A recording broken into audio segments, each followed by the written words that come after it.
জুমার সালাতের পর আর ক্যামেরা অন করা হয় নাই, তো এখনই ভোগ করেন, দেখতে থাকেন। আমারটা পরিদর্শন করি।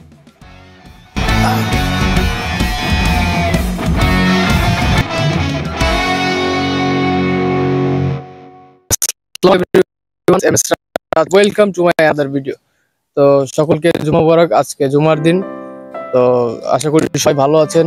আর যারা যারা আমার চ্যানেলটিকে নতুন, অবশ্যই চ্যানেলটিকে সাবস্ক্রাইব করে সাথেই থাকবেন। আর যারা যারা ভিডিওটি প্লে করেছেন অবশ্যই ভিডিওতে একটি লাইক দিয়ে অবশ্যই সাথেই থাকবেন। আর গাইজ দেখতেই পারতেছেন মসজিদে আছি, আর এটা হচ্ছে মডেল মসজিদ। তো বাংলাদেশে মডেল মসজিদের কাছে আসো, নয়েজ আসবে। তো এটা অনেক জেলাতেই আছে। তো এটা আসলে বাজেট করছে অনেক, আর সুন্দর করে তৈরি করছে। দেখতেই পাচ্ছেন কারুকার্যটা আসলে অনেক সুন্দর। চারিপাশে আসলে অনেক স্পেস নিয়ে তৈরি করছে। তো ভাবলাম যে বাসার পাশেও মসজিদ আছে, তো এটা আসতে 10-15 মিনিট সময় লাগে, তো এখানেই আসলাম। তো এরিয়াটা কত সুন্দর করছে। তো এখন নামাজের সময় হয়ে গেছে, নামাজে ঢুকবো। তার আগে কিছু কথা বলে নি গাইজ। তো বেশ কিছুদিন যাবত আমি কন্টিনিউ ছিলাম না ব্লগে, তো এখন থেকে অবশ্যই কন্টিনিউ ভিডিও আপলোড হবে। আর পাশাপাশি আপনারা ইসলামিক ভিডিও পাচ্ছেন, আর সেটা কন্টিনিউ থাকবে, সেটা অফ হবে না। আর অবশ্যই আমার চ্যানেলটিকে সবাই সাবস্ক্রাইব করে রাখবেন। এখন থেকে ব্লগও কন্টিনিউ আপলোড হবে, একদিন পর একদিন একটা করে ব্লগ, আর প্রত্যেকদিন শর্টস ভিডিও তো থাকছেই গাইজ। তো অবশ্যই আমার চ্যানেলটিকে ফলো করবেন। আর জুমার যে আমলটি সবাইকে তো কালকে জানিয়ে দিলাম, অবশ্যই সেই ভিডিওটি আপনারা অবশ্যই দেখবেন। আর ভালো লাগলে অবশ্যই কমেন্টসে জানাবেন। আর এই ধরনের ভিডিও পেতে হলে অবশ্যই কমেন্টস করবেন। আর গাইজ দেখা হচ্ছে নামাজের পর আবার।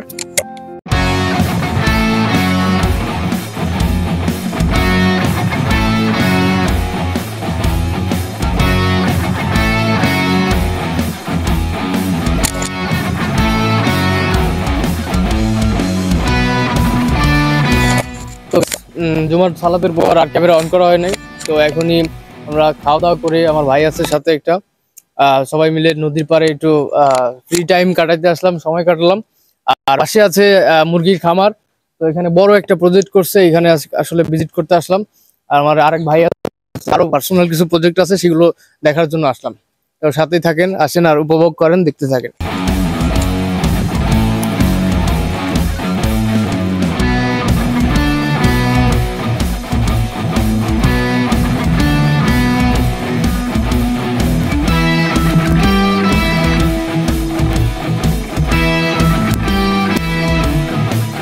ওয়ালাইকুম ভাইজান, কেমন আছেন?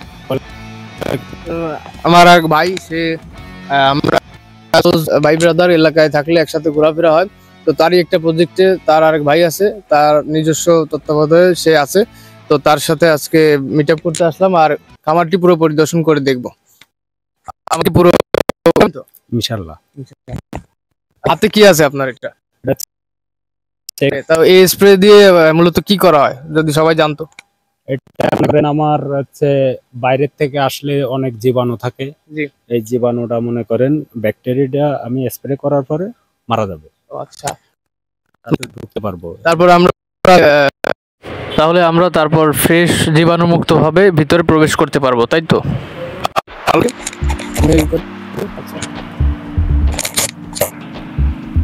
তো দেখতেই পারতেছেন আমরাও ব্যাকটেরিয়া মুক্ত করতেছি। হ্যাঁ, বলো। হ্যান্ডেলে পাততো জুতো তো ভিজেই যাচ্ছে, যাই হোক সমস্যা নেই, আপনাদের জন্য জুতো মুতো ভিজে ফেলতেছি অবশ্যই। যারা যারা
গাইস ফাইনালি আমি জীবাণুনাশক যে স্প্রেটা করে নিলাম, দেখতে পাচ্ছেন আপনাদের জন্য জুতা টুতা সব বিদায় ফেলছি।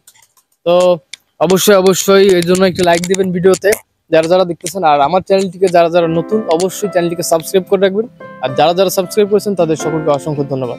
তো দেখতে পাচ্ছেন আমার ভাই আবার সাইডে নিজস্ব কিছু প্রজেক্ট করছে, এখানে এটা কি বলে পাতাকপি নাকি এরকম কিছু একটা হবে, ও না পালং শাক, সরি গাইস এটা হচ্ছে পালং শাকের কামার করছে, খুব সুন্দর এটা। আর আশপাশ দিয়ে কি কি গাছপালা আছে, আর এটা হচ্ছে নদীর পাড়ে, তো নদীর পাড়ে আসলে ভালোই লাগে। আর এরকম একটা প্রজেক্ট যদি থাকে ঘোরাফেরা করতে ফ্রাইডেতে অনেক মজাই লাগে। আর আপনারাও আসবেন, আপনাদেরও আমন্ত্রণ থাকলো। আর চলেন তাহলে মেন ইসে চলে যাই আমরা। জীবাণুনাশক যেহেতু নিয়ে নিছি, আমরা মুরগির খামারটা পরিদর্শন করি।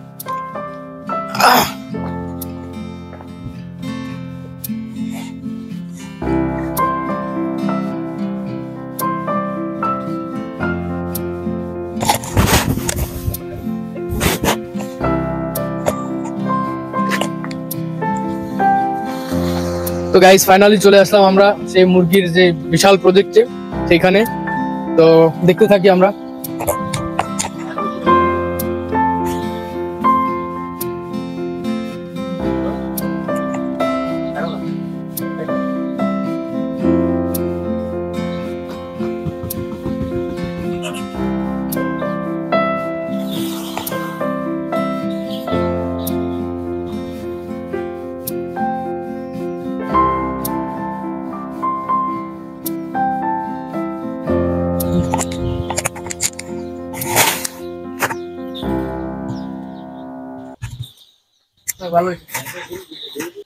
তো গাইজ আপনারা তো এতক্ষণ ঘোরায় দেখলেনই সিনেমেটিক ভিউয়ে আমাদের ভাইয়ের যে মুরগির খামারের প্রজেক্টটা। তো দেখতে পাচ্ছেন মুরগির খামার। তো ভাই আপনার সাথে কিছু কথা বলি যে এই এক একটা যে গোল ইয়া করা আছে, এতে কত পিস করে মুরগি আছে?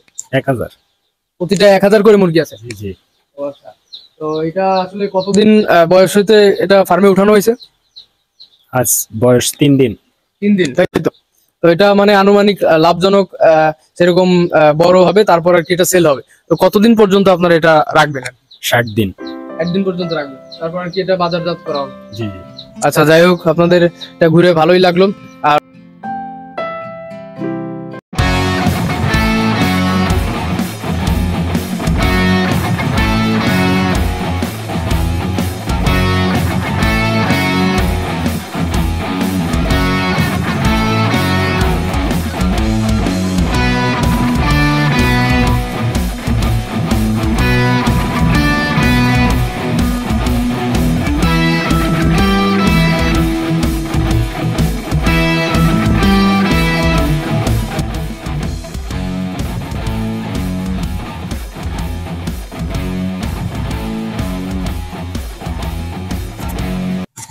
তো দেখতে এখানেও পালং শাক আছে।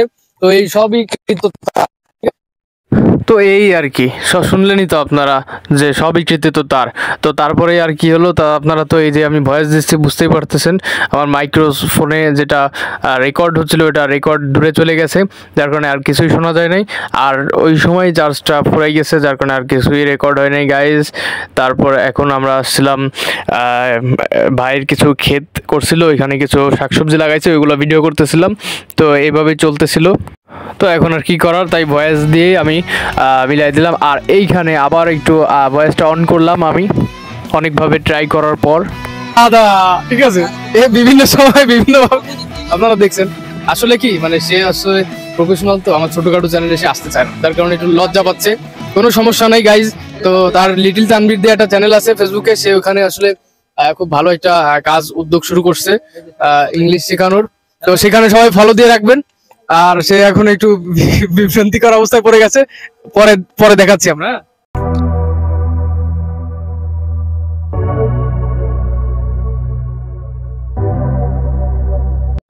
আর গাইস এইখানের কথা আর কি বলবো, ঘটনার তো সত্যি সাক্ষী সত্যি সত্যি দুর্বল হয়ে গেল, কারণ এই ভিডিওটার কোনোই ভয়েস নাই, যার কারণে কোনো রকম টিপাটিপি করে অন করছিলাম, পরে আবার চার্জ শেষ হয়ে গেছে, পুরো অফ হয়ে গেছে। তো এই ঘটনাটা আমি বলেই দিই আসলে যে ঘটনাটা হচ্ছে দেখতেই পড়তেছেন, তিনজনে আসলে এক ধরনের প্রতিযোগিতা মুহূর্ত চলতেছে, যে আসলে এমন একটা বিষয় দাঁড়াইছে যে মানুষ মানুষকে ভয় না পাইলেও ক্যামেরাকে ভয় পাচ্ছে। তো এখানে ইন্টারভিউ নিতে আসছি যে ভাই কি লাইভ চলতেছে নাকি, পুরো আল্লাহ, সে মাফলার দিয়ে সে মুখ টুক ঢেকে ফেলতেছে। তারপর আরেক ভাই আছে আমার, সে ইন্টারভিউ নিচ্ছে। আসলে এখানে খুব মজাদার কিছু শ্যুট করা হয়েছিল কাহিনী, তো এগুলো আসলে মিস হয়ে গেল পুরোপুরি, বয়াটা পুরোপুরি কাজ না করার কারণে। তো যাই হোক, প্রবলেম নাই, আবারও সামনে হবে।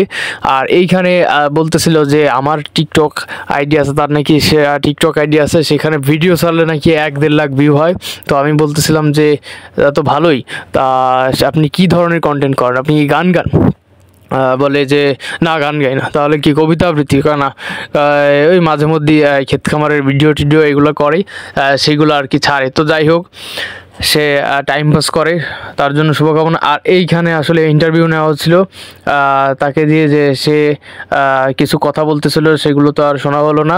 যাই হোক, আর এর ভিতরে আসলে আবার লজ্জা পাচ্ছে, সবাই সরে গেছে। যে বললাম না, মানুষ ভয় না পেলেও ক্যামেরারে ভয় পাচ্ছে এখন মানুষ, সেই হচ্ছে বিষয়। তো গাইজ, আসলে এখানে যে বিষয়টি হয়েছে যে সবাই মিলে আসলে একটু এখানে যে ফার্ম আছে এটা নিয়ে ইন্টারভিউ ভিডিওটা করলাম আসলে। তো সেইখানেই আসলে ভয়েসে কাজ করতেছিল না, তারপর আমি ভয়েসটা দিয়ে দিলাম। আর এইখানে হচ্ছে আমরা সবাই মিলে বলাবলি করতেছিলাম যে মানুষে ভয় না পেয়ে আসলে ক্যামেরারে কতটা ভয় পায়। তো এই বিষয়টা, তো বাইরে গিয়ে আসলে কয়েকজনকে অ্যাটাক করা হবে সে বিষয়ে বলা হচ্ছিল। তো গাইজ, এখানে যে ব্লগটি করা হয়েছে জুমার নামাজ থেকে স্টার্ট করেছি আমি। তো এই ব্লগটি ওইখান দিয়ে কন্টিনিউ করে পরে আর ক্যামেরা অন করা হয়নি। পরে খাওয়া দাওয়া করে বের হয়ে এখানে নদীতে এসে এইখানের একটা ব্লগ করলাম, এই ইন্টারভিউ টাইপের। তো এই ব্লগটি আশা করি সবাই ভালো লেগেছে। ভালো লাগলে অবশ্যই ভিডিওতে একটি লাইক দিবেন এবং কমেন্টস করে জানাবেন ভিডিওটি কেমন হলো। আর গাইস, সাবস্ক্রাইব করে সাথেই থাকবেন। আল্লাহ হাফেজ।